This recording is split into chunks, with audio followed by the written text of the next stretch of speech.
Hi, I'm Dr. Duke, and this is Campus Roundup at the College Fix. Our top story segment this week focuses on the wacky world of feminist science and addresses the new push by feminist academics to politicize science, that is to say, subordinate it to the imperatives of social justice advocacy. Courses in ecosexuality, cultural math, feminist biology, and green chemistry are popping up on campuses across the Western world. To discuss his articles about feminist science and ecosexuality, we welcome William Nardi, a political science major at the University of Massachusetts, Boston, and a contributing journalist at the College Fix. Will, to those outside the academic bubble, all of this is just laugh out loud bizarre. Give us some background on your recent article about social justice science. Well, first, thank you so much for having me. Like I was saying earlier, I didn't intend to become an expert on this subject, but it just happened that this is what's going on the campuses. And you're right, it's absolutely insane. But the two stories we have here today are first the social justice science, which is a advocacy program that's happening at UCLA, or excuse me, UC Santa Cruz, where they are advocating that the methodology of science be changed, taking into consideration what the effect is, meaning they want you to choose what the outcome is of the experiment before you do it, because you need to placate to some guilt complex that you're supposed to have about being privileged. You know, that amazes me because it sounds a lot like what's happening in climate science, right? This idea that data only matters if it proves what we want you to prove. And that's a dangerous game.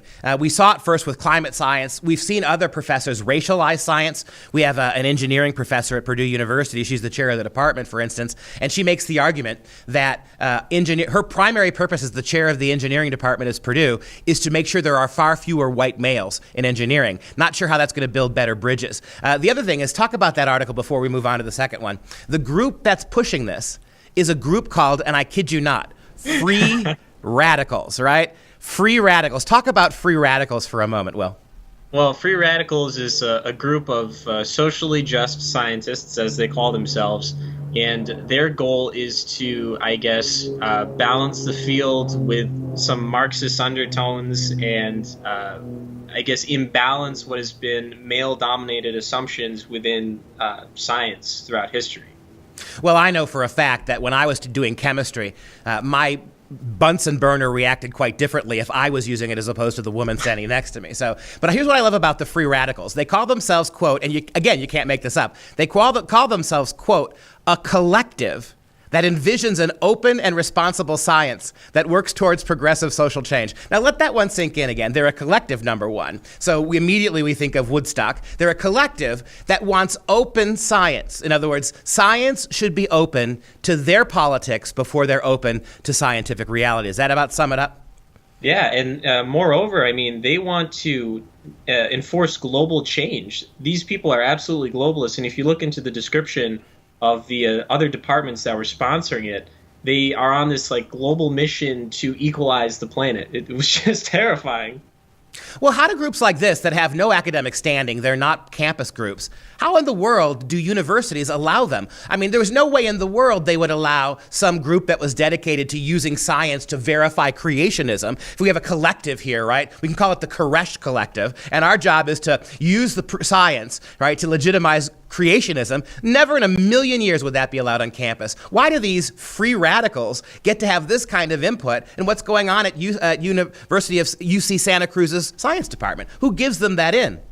Well, and this is the thing. It's like just these most recent years, this is where the social sciences are now attacking the hard sciences. And somebody was actually just telling me, and I looked this up, since the 2010s, there's been what's called a replication crisis, where we can no longer replicate the results of experiments because the methodologies have been changed because of experiments like this, what they're trying to advocate for. So now we're having thousands upon thousands of social psychology and social science studies that nobody can replicate because they're just doing it so that they can gain more power for their political ends. That's a great point. And if you're watching this at home, be very, very frightened. It's one thing when a group of sociology professors forces English professors to turn Shakespeare into an exercise in feminist transgenderism. That's one thing. right? That's not going to stop the wheels of the engine of progress from moving forward. But now the very method of science is being undercut by a message. The message dictates the method, right? The message dictates the method. Will, before we go, I've got to get your thoughts, too, on your second article about ecosexuality. Tell us a little bit about that. Oh, gosh. All right. Well, this one was an article I did a little earlier, and man, I just get the most bizarre stories, don't I? where this woman apparently is having sex with nature, and she's got videos of herself online. This is a professor of herself, like, humping rocks and, like, rubbing herself with mud. And, oh, my gosh, I can't believe I even had to see this stuff. It was crazy. And I'm thinking to myself, wow, I guess this is what we're teaching our students these days. I mean, you know, there's no bounds anymore. There's no morality. Everything is relative. But my question is, how is she getting consent from the tree? I was thinking the exact same thing, right? Did she get tree consent? And this idea that she's forcing herself on innocent rocks and mud puddles, this really ought to concern. I mean, if you're one of these Mother Gaia people, right? Who asked her? Who got her permission for this? I guess if you're a feminist professor, you don't have to ask, right? You get to tell. Before we let you go today, Will, I've always thought this is an interesting question.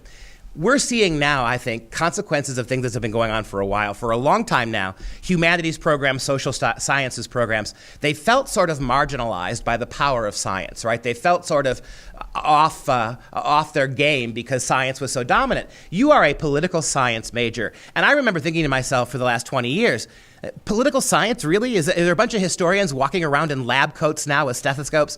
Isn't political science just basically the history of politics? And isn't the fact that political science felt the need to brand themselves that way, isn't that sort of a tip of the cap to the power of science that's now being unwritten by social scientists? Well, you got that absolutely right, but I'll also add that, especially at my university, political science isn't about learning about the history of this country. It's about learning how we're going to fulfill the Marxist takeover that everyone's been planning. So, you know, it's like my professors will come to class dressed in all black, reading from the Communist Manifesto, and it's crazy. It's about indoctrination, it's about brainwashing, and it's about making sure that the political lens that they've been going for the past few decades are going to be fulfilled. So it's more, I would even say it's more about writing the history of politics. Well said. And I don't want to put ideas in their head, but maybe the political science professors need to get together and call them and change their name, the political social justice professors, because science now is tainted, of course, with white supremacy. William Nardi at the University of Boston, Massachusetts, Boston. Thank you very much for your time today. To hear more from student reporters like William, follow the College Fix on Twitter and Facebook.